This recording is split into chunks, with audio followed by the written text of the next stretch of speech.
الحمد لله الذي علم بالقلم علم الإنسان ما لم يعلم وخلقه في أحسن تقويم وجعل كرامته في حسن التنشئة والتعليم وأشهد أن لا إله إلا الله وحده لا شريك له الرؤوف الرحيم وأشهد أن سيدنا ونبينا ومولانا محمدًا عبد الله ورسوله النبي العظيم صلى الله تعالى عليه وعلى آله وأصحابه ومن اهتدى بهديه إلى يوم الدين أما بعد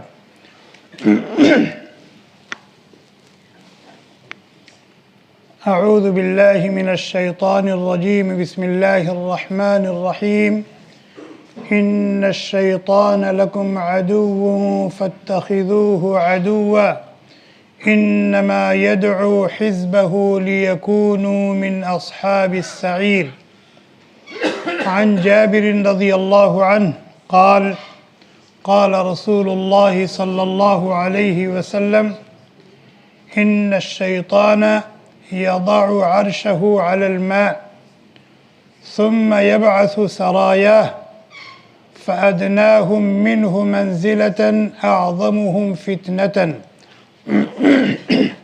يجيء أحدهم فيقول فعلت كذا وكذا فيقول ما صنعت شيئا قال صلى الله عليه وسلم ثم يجيء أحدهم فيقول ما تركته حتى فرقت بينه وبين امرأته قال صلى الله عليه وسلم فيدنيه فيلتزمه ويقول نعم أنت رواه مسلم أو كما قال النبي صلى الله عليه وسلم اللہ رب العزت کی قدرت کی نشانیوں میں سے ایک بڑی نشانی یہ ہے کہ اللہ تعالیٰ نے پانی سے انسان کو وجود بخشا وَهُوَ الَّذِي خَلَقَ مِنَ الْمَاءِ بَشَرًا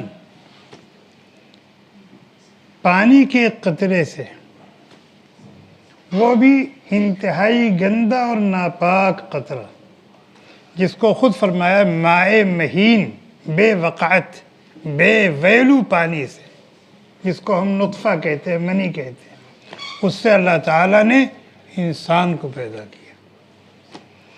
اور انسان اللہ تبارک و تعالیٰ کی تمام مخلوقات میں سب سے بہترین مخلوق.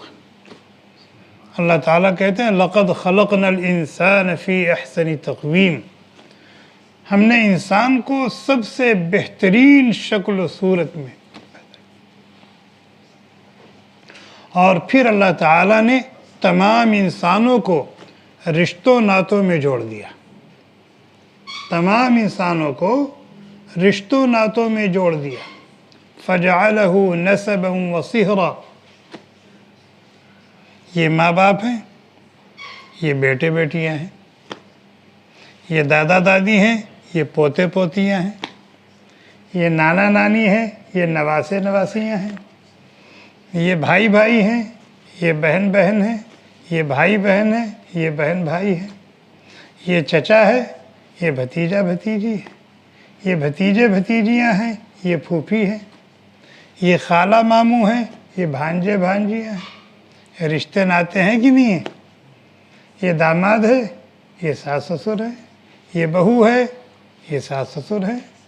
تو تمام انسانوں کو اللہ تعالیٰ نے رشتوں ناتوں میں جوڑ دیا تاکہ سب ایک دوسرے کا سہارا ہو، وقت ضرورت پر ایک دوسرے کے کام آئیں، ایک دوسرے کے ہمدرد اور خیر خواہ ہوں، ایک دوسرے کے غمخوار اور غمگسار ہوں.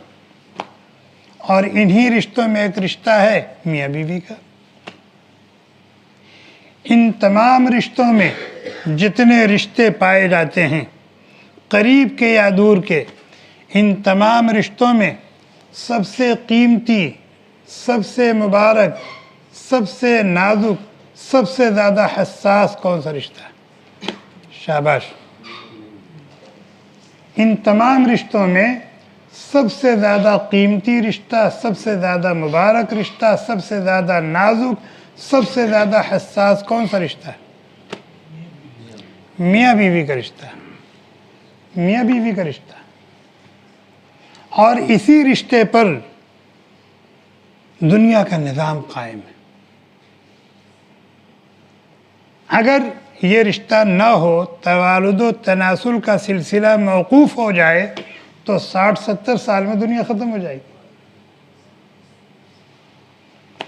اور جتنے رشتے ہیں، ماں باپ کا رشتہ بہت مبارک رشتہ ہے، لیکن جتنے رشتے ہیں سب دنیا میں قائم ہوئے ہیں اور دنیا میں وجود پذیر ہوئے ہیں.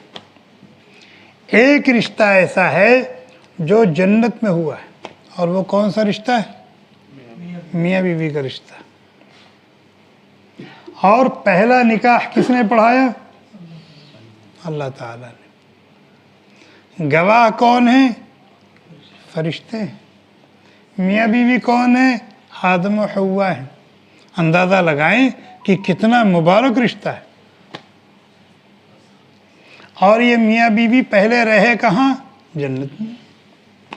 اور یہ وہ رشتہ ہے جو جنت میں قائم ہوا اور جنت میں بھی باقی رہے گا. جنت میں قائم ہوا، دنیا میں زندہ ہے، اور پھر یہی رشتہ یہاں سے منتقل ہوگا اور جنت میں بھی باقی رہے گا.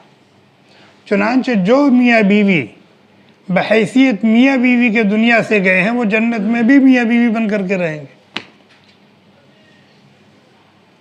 اب آپ کہیں گے کہ یہی میری بیوی وہاں بھی رہے گی جو یہاں زبان درازی کرتی ہے، چڑ کرتی رہتی ہے؟ یا اگر بیوی کو شوہر سے شکایت ہے تو کہ یہی میرا میاں وہاں بھی رہے گا جو بڑبڑ کرتا رہتا ہے؟ نہیں. جب جنت میں جائیں گے تو وہاں ساری چڑچڑاہٹ اور بڑبڑاہٹ تو ختم ہو جائے گی. وَنَزَعْنَا مَا فِي صُدُورِهِم مِّن غِلٍّ. ہم نے کہا جنتیوں کے دلوں میں ایک دوسرے کی طرف سے جو کچھ کدورت ہوگی، خلش ہوگی، رنجش ہوگی، اللہ تعالیٰ کہتے ہیں ہم اس کو اپنے فضل سے دھو دیں گے، صاف کر دیں گے. اور پھر یہ آپس میں بالکل محبت سے، پیار سے، اور ہر ایک کا دل ایک دوسرے کی طرف سے بالکل صاف ہوگا. تو میں یہ عرض کر رہا تھا کہ میاں بیوی کا رشتہ بہت نازک ہے، بہت مبارک ہے، بہت قیمتی ہے، بہت حساس ہے. اور آج معاشرے میں سب سے زیادہ کھلواڑ جو ہوتا ہے وہ اسی رشتے سے ہوتا ہے. آج معاشرے میں سب سے زیادہ کھلواڑ جو ہو رہا ہے وہ اسی رشتے سے ہو رہا ہے. بات بات پر، بلکہ بلا وجہ بھی رشتہ ختم کر دیا جاتا ہے. بات بات پر، بلکہ بلا وجہ رشتہ ختم کر دیا جاتا ہے.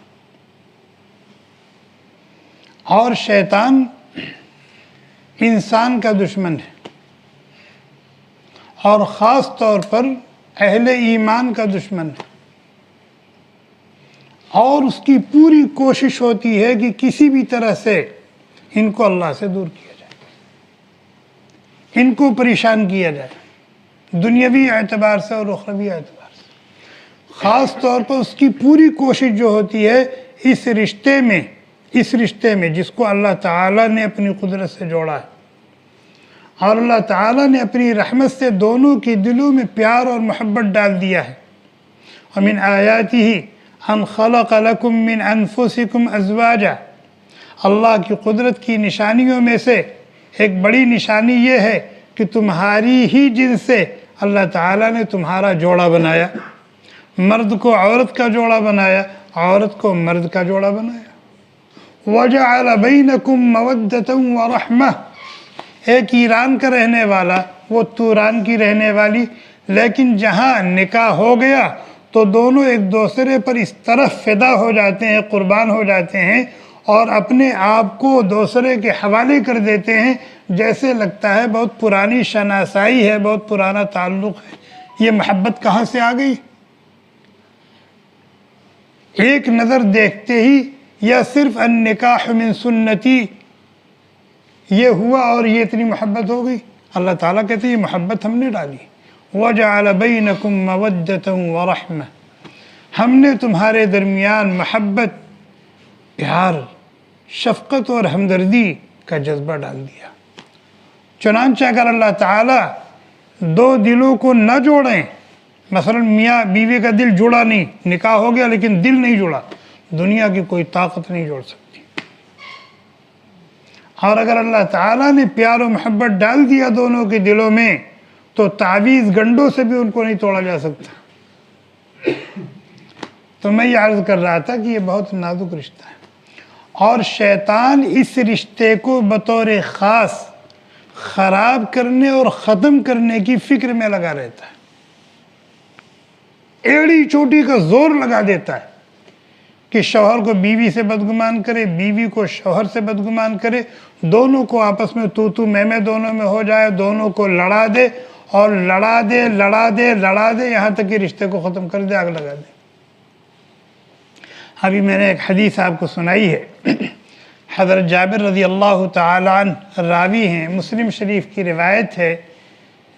اللہ کے نبی علیہ السلام نے فرمایا کہ شیطان، جب شیطان کہا جاتا ہے، ابلیس کہا جاتا ہے، تو اس سے مراد وہ بدبخت ہے جس نے آدم علیہ السلام کو سجدہ کرنے سے انکار کر دیا تھا. اور جب اللہ تعالیٰ نے اس سے پوچھا ما منعک الا تسجد اذ امرتک، کیا ہو گیا، میں نے تجھے کہا تھا سجدہ کر، تو نے سجدہ کیوں نہیں کیا؟ قال انا خیر منہ خلقتنی من نار وخلقتہ من طین، آپ مجھ کو کہہ رہے اس کو سجدہ کرے، میں اس سے بہتر ہوں. بہتر کمتر کو کہیں سجدہ کرتا ہے؟ کمتر بہتر کو سجدہ کرتا ہے، میں بہتر ہوں، اس کو چاہیے کہ مجھے سجدہ کرے، آپ مجھ سے کہہ رہے کہ اس کو سجدہ کرو. انا خیر منہ. اور پھر وجہ بیان کر رہا ہے، خلقتنی من نار وخلقتہ من طین، آپ نے مجھ کو آگ سے پیدا کیا ہے، اس کو مٹی سے پیدا کیا. آگ مٹی سے بہتر ہوتی ہے، آگ کو روشن کرو تو وہ اوپر جاتی ہے، مٹی کو اچھالو تو نیچے آتی ہے. تو بہتر کمتر کو کہیں سجدہ کرتا ہے؟ تو یہ ابلیس ہے. جب شیطان بولا جاتا ہے، ابلیس بولا جاتا ہے، تو یہ بدبخت مراد ہوتا ہے، جس کے بارے میں اللہ تعالیٰ نے کہا اخرج منہا مذءوما مدحورا، نکل جو یہاں سے ذلیل و درمادہ ہو کر. لَأَمْلَأَنَّ جَهَنَّمَ مِنْكَ وَمِمَّنْ تَبِعَكَ مِنْهُمْ أَجْمَعِينَ، تجھ سے اور جو بھی تیری مانے گا، تیری ڈگر پر چلے گا، ان سب سے جہنم کو بھر دوں گا. تو اللہ کے نبی علیہ السلام نے فرمایا ابلیس روزانہ سطح سمندر پر اپنا تخت لگاتا ہے.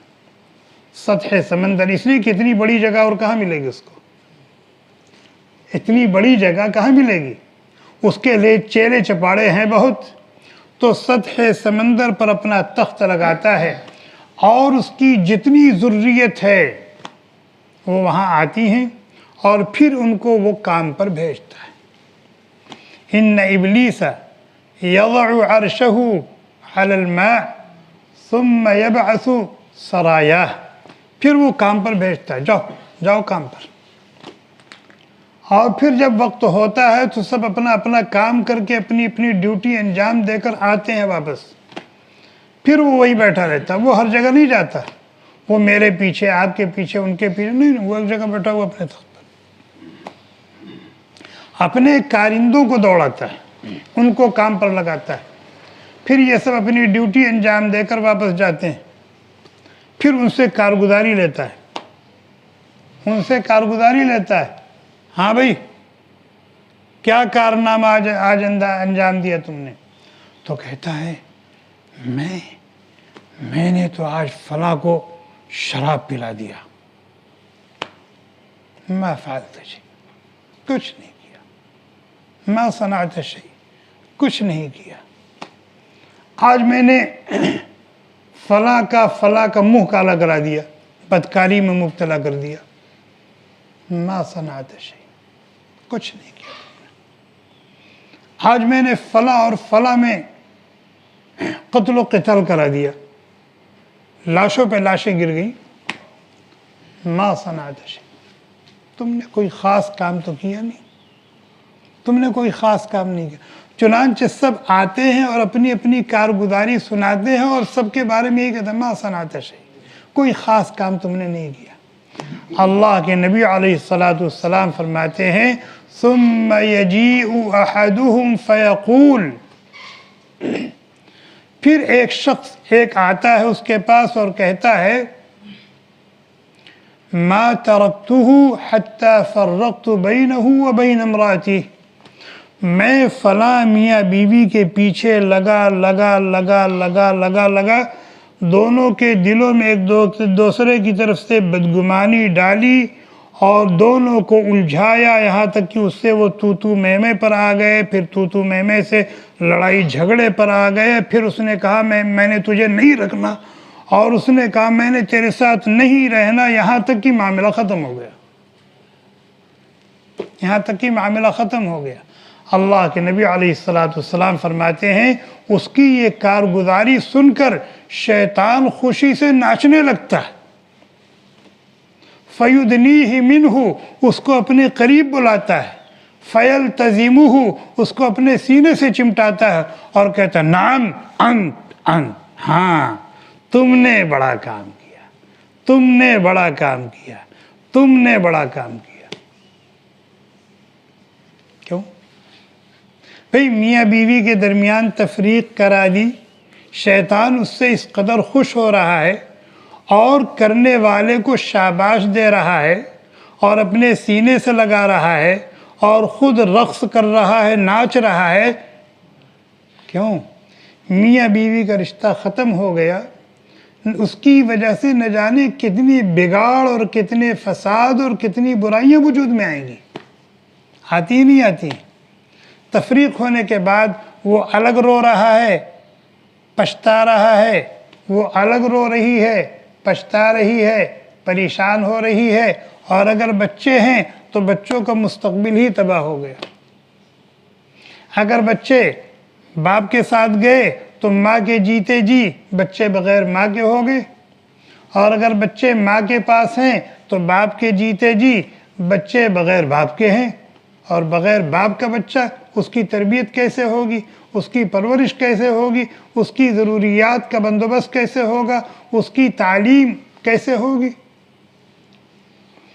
اور اگر طلاق تو ہو گئی، تفریق تو ہو گئی، لیکن پھر بھی ساتھ میں رہ رہے ہیں، ایسا بھی تو ہوتا ہے نا، ایسا بھی تو ہوتا ہے نا. دونوں ایک دوسرے کی محبت سے مجبور ہو گئے، اپنے گھر کو اجڑتا ہوا نہیں دیکھ سکتے، بچوں کا آنسو نہیں دیکھا جا رہا ہے، تفریق ہو جانے کے بعد بھی وہ ایک ساتھ رہ رہے ہیں. گناہ ہو رہا نہیں ہو رہا ہے؟ گناہ ہو رہا نہیں ہو رہا ہے؟ بچے اگر پیدا ہو رہے ہیں تو حرامی پیدا ہو رہے کہ نہیں ہو رہے ہیں؟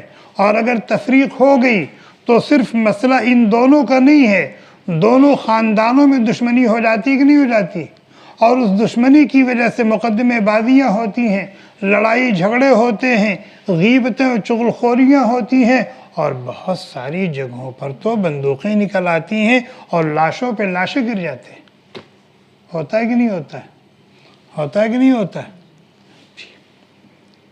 اس لیے کہ یہ رشتہ صرف ان دونوں تک کا رشتہ نہیں ہے.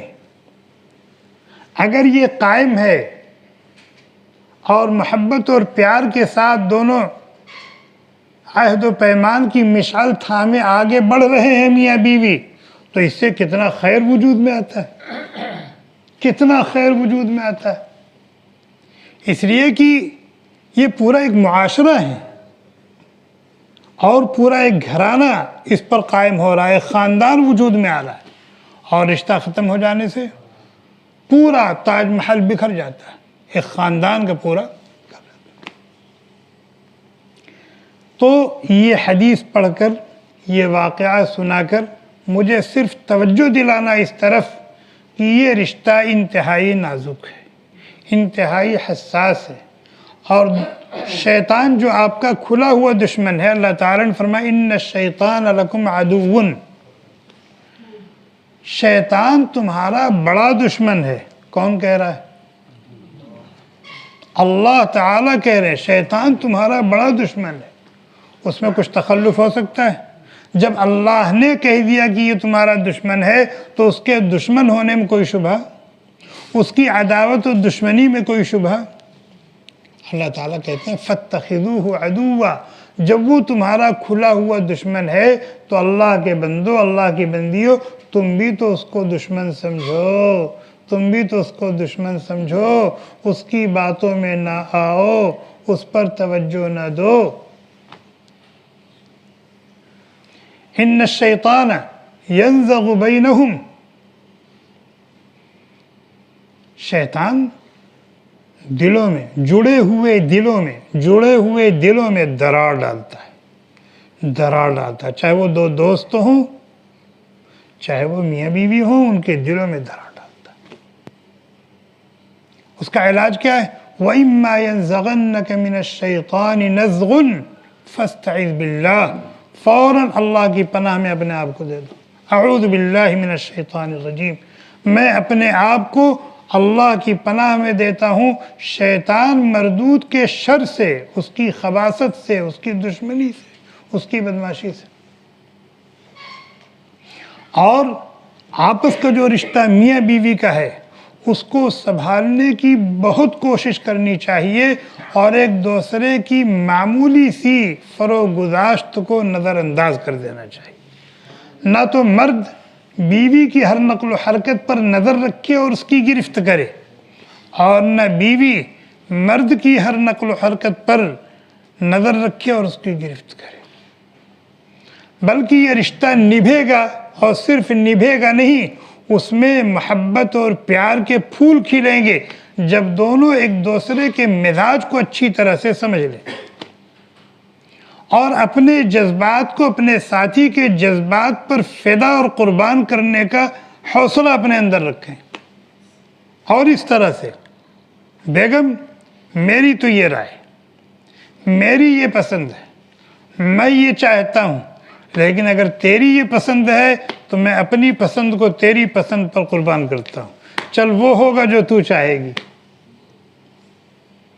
اسی طریقے سے یہی جذبہ بیوی کے اندر ہو، میرے سرتاج میری تو یہ چاہت ہے، میری یہ خواہش ہے، میری یہ پسند ہے، لیکن اگر آپ کی یہ رائے ہے تو وہ ہوگا جو آپ کی رائے ہوگی۔ کبھی آپس میں لڑائی جھگڑا ہوگا، کبھی مار پیٹ ہوگی، کبھی تو میں ہوگی، رشتہ خراب ہوگا۔ اور میاں بیوی میں جتنی محبت ہوتی ہے، جتنا لگاؤ ہوتا ہے، جتنا تعلق ہوتا ہے، بچوں کی پرورش اتنی زیادہ اچھی اور عمدہ طریقے پر ہوتی ہے، وہ اتنا زیادہ خوش اور مسرور ہوتے ہیں۔ تو میں نے عرض کیا کہ شیطان اس رشتے کو خراب کرنے کی بھرپور کوشش کرتا ہے۔ جب ہمیں اللہ کے نبی علیہ السلام نے بتا دیا کہ شیطان اس رشتے کو خراب اور ختم کرنے کی بھرپور کوشش کرتا ہے، تو نبی کے بتانے کا مطلب کیا ہے؟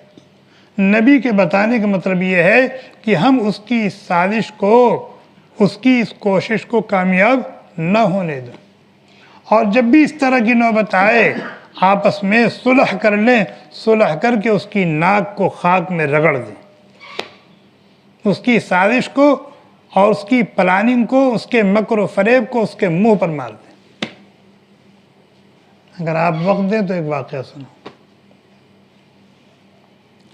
مکائد الشیطان ایک کتاب ہے ابن ابی دنیا رحمۃ اللہ علیہ کی، اس میں انہوں نے شیطان کے بڑے داؤ پیچ لکھے ہیں کہ شیطان کیسے کیسے حرب استعمال کرتا ہے اور کیسے کیسے لوگوں کو بہکاتا ہے، اور اس کے داؤ پیچ کیا ہیں۔ چنانچہ انہوں نے ایک مرتبہ انہوں نے لکھا کہ شیطان نے ایک مرتبہ اپنا تخت لگایا اور اس کے چیلے چپاڑے جتنے تھے وہ سب اکٹھا ہوئے، تو ان کی تربیت کے لیے، ان کو ایک حقیقت سمجھانے کے لیے اس نے کہا کہ آؤ تم لوگ میرے ساتھ آؤ، آؤ تم لوگ میرے ساتھ آؤ۔ چنانچہ سب کو لے کر کے آیا اور راستے میں کھڑا ہو گیا۔ ادھر سے ایک عابد گزرے، بہت بڑے عبادت گزار، علم نہیں تھا لیکن عابد تھے، شب و روز اللہ تعالیٰ کی عبادت میں مصروف رہتے تھے۔ جب وہ قریب آئے تو یہ ابلیس ایک بزرگ کی شکل میں ظاہر ہوا، اور شیطان کو اللہ تعالیٰ نے یہ قدرت دی ہے کہ وہ جس شکل میں بھی چاہے اپنے آپ کو ظاہر کر سکتا ہے۔ وہ فلاں بزرگ کی شکل میں آنا چاہے، فلاں گویے کی شکل میں آنا چاہے، گدھے اور گھوڑے کی شکل میں آنا چاہے، وہ آ سکتا ہے۔ چنانچہ ایک بہت بڑے بزرگ کی شکل میں لمبا کرتا پہنے ہوئے، پگڑی باندھے ہوئے اور پیشانی پر سجدے کا بڑا سا نشان وہ ظاہر ہوا، اور اس عابد سے کہا کہ میرے ذہن میں خلش ہے، ایک بات بار بار آ رہی ہے، میں نے سوچا کسی عالم سے پوچھ لوں، تو اگر اجازت ہو تو میں پوچھوں۔ تو ان کا پوچھو، اگر مجھے معلوم ہوگا تو میں بتا دوں گا۔ تو اس نے کہا کہ یہ دیکھیے انڈا ہے، انڈے کا خول ہے، انڈے کا خول، کیا اللہ تعالیٰ ساتوں آسمان اور ساتوں زمین اور آسمان اور زمین میں جتنے شجر و حجر، برگ و ثمر، چرند پرند درند ہیں، ان سب کو انڈے کے اس خول میں ڈال سکتا ہے، بغیر انڈے کے اس خول کو بڑا کیے ہوئے، اور ان چیزوں کو بغیر چھوٹا کیے ہوئے اللہ تعالیٰ ان کو اس میں سمو سکتا ہے، اس میں رکھ سکتا ہے، اس میں ڈال سکتا ہے۔ وہ عابد سوچ میں پڑ گئے کہ اتنی بڑی بڑی مخلوقات ان کو چھوٹا کیے بغیر، اور اتنا چھوٹا سا انڈے کا خول اس کو بڑا کیے بغیر کیسے ہو سکتا ہے؟ کیسے ہو سکتا ہے؟ شیطان وہاں سے غائب ہو گیا،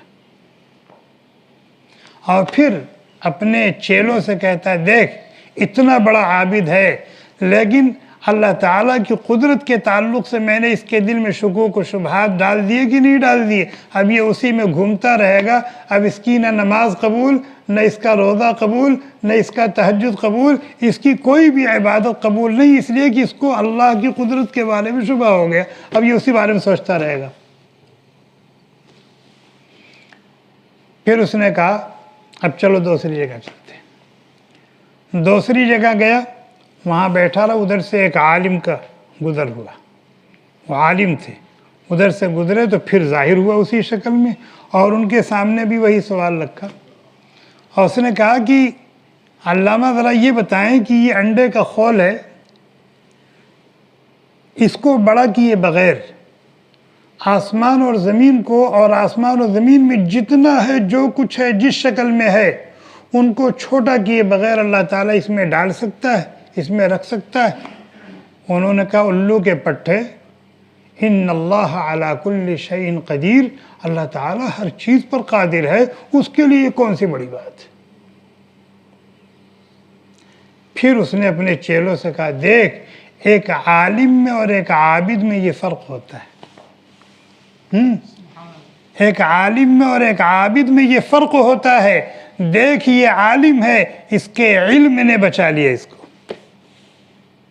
علم کی برکت سے میرے شر سے یہ محفوظ رہ گیا، اور وہ عابد تھا، بہت بڑا عابد تھا، لیکن اس کے پاس علم نہیں تھا، جس کی وجہ سے وہ میرے جھانسے میں آ گیا اور میں نے اس کا سب کچھ چھین لیا۔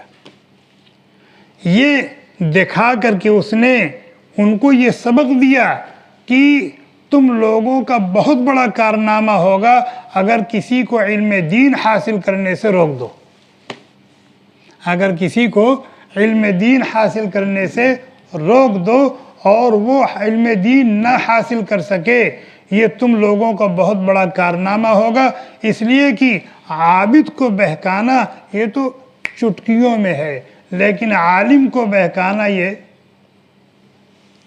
اسی لیے حدیث میں ہے فقیہ واحد اشد علی الشیطان من 1000 عابد، کہ ایک عالم کو بہکانا اور گمراہ کرنا بہت مشکل ہے، جبکہ 1000 عابد کو گمراہ کرنا اور بہکانا بہت آسان ہے۔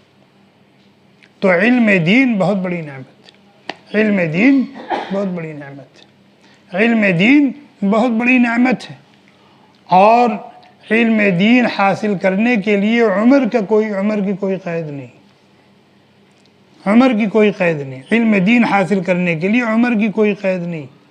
علم دین حاصل کرنے کا وقت شروع ہوتا ہے پیدائش سے لے کر اور ختم ہوتا ہے قبر میں جانے تک۔ نبی علیہ السلام نے جب لوگوں کے سامنے رکھا کہ میں اللہ کا رسول ہوں اور یہ اللہ کا کلام ہے اور یہ اللہ کے احکامات اور پیغامات ہیں، چنانچہ جو نبی کے دامن سے جڑتا جاتا تھا نبی کے مدرسے میں داخل ہوتا جاتا تھا، نبی کے دامن سے جڑتا جاتا تھا، نبی کے مدرسے میں داخل ہوتا جاتا تھا اور سیکھنے میں لگ جاتا تھا۔ اب اسلام میں داخل ہونے والا، نبی کے دامن رحمت سے جڑنے والا، کسی کی عمر 50 سال ہے، کسی کی عمر 60 سال ہے، کسی کی عمر 80 سال ہے۔ سلمان فارسی جب نبی کے دامن سے جڑے تو ان کی عمر 250 سال تھی، 250 سال تھی، اور مدرسے میں داخل ہو گئے، سیکھنا شروع کر دیا، پڑھنا شروع کر دیا۔ اس لیے ہم علم دین سیکھنے اور حاصل کرنے کی طرف توجہ دیں، اسے کہ جس کے پاس علم ہوتا ہے وہ علم کی روشنی میں نماز پڑھتا ہے تو اس نماز کے اندر روحانیت ہوتی ہے، نورانیت ہوتی ہے۔ جس آدمی کے پاس علم ہے، علم کی روشنی میں وہ وضو کرتا ہے تو اس وضو کے اندر سنت کا نور ہوتا ہے۔ جس آدمی کے پاس علم ہے، علم کی روشنی میں وہ غسل کرتا ہے تو وہ غسل اس کے لیے باعث اجر و ثواب بھی ہوتا ہے اور صحیح بھی ہوتا ہے۔ یہی مثال ہے تمام اعمال کی۔ جو کام سیکھ کر کیا جاتا ہے اس کام کے اندر نکھار ہوتا ہے، جمال ہوتا ہے، خوبصورتی ہوتی ہے، حسن ہوتا ہے، استحکام ہوتا ہے، اور جو کام بغیر سیکھے کیا جائے بسا اوقات وہ وبال جان بن جاتا ہے۔ ایک شخص نے باضابطہ طور پر گاڑی چلانا نہیں سیکھا ہے، روڈ پر لے کے آ جائے، دیکھیے تماشا، روڈ پر آ جائے، دیکھیے تماشا کیا ہوتا ہے۔ تو جو کام سیکھ کر کے کیا جائے، اس لیے دین سیکھنے کی کوشش کریں، اپنے بچوں کو مدرسوں میں داخل کریں اور ان کو دین سکھائیں۔ اور اگر ہم مدرسے میں جا کر دین سیکھنے کی عمر سے آگے بڑھ چکے ہیں تو پھر مساجد میں جو نظام ہے سیکھنے سکھانے کا، پڑھنے پڑھانے کا، تعلیم ہوتی ہے، درس ہوتا ہے، اس میں جڑ جائیں۔ 5 10 منٹ 15 منٹ کا وقت ہوتا ہے، اس میں بھی بہت ساری باتیں ہم سیکھ لیں گے، جان لیں گے، دین کا علم آ جائے گا۔ آپ کی مسجد کے جو امام صاحب ہیں، مؤذن صاحب ہیں، ان سے تعلق قائم کیجئے، نماز کے بعد 2 منٹ 4 منٹ بیٹھ جائیے، کچھ پوچھ لیجئے، کچھ ان سے سن لیجئے، اس طریقے سے بھی علم آتا ہے۔ آج جو مدرسوں کا نظام ہے، نبی علیہ السلام کے زمانے میں سیکھنے سکھانے کا وہ نظام تھوڑا ہی تھا۔ نبی علیہ السلام ہر نماز کے بعد مسجد میں بیٹھ جاتے تھے اور صحابہ اپنی دینی ضروریات لے کر آتے تھے، پوچھ لیتے تھے، سن لیتے تھے، سیکھ لیتے تھے، اور اسی طریقے سے وہ بڑے بڑے عالم بن گئے، اتنے بڑے عالم بن گئے کہ قیامت تک ان کے اتنا بڑا کوئی عالم ہو ہی نہیں سکتا۔ اس لیے ہمیں اس طرف توجہ دینی چاہیے، دین سیکھنا چاہیے، شریعت کے دین کے احکام کو معلوم کرنا چاہیے، پوچھنا چاہیے، کہیں ہو رہا ہے تو بیٹھ کے سننا چاہیے، سمجھنا چاہیے، اور اللہ تعالیٰ سے توفیق مانگنی چاہیے، اللہ تعالیٰ سے توفیق مانگنی چاہیے۔ اور جو کچھ ہم مسجدوں میں سنیں، سیکھیں، پڑھیں، وہ جا کر اپنے گھروں میں اپنی بیویوں کو، اپنی بہنوں کو، اپنی ماؤں کو، اپنی بچیوں کو، اسے کہ وہ تو یہاں نہیں آ سکتی ہیں، سکھائیں۔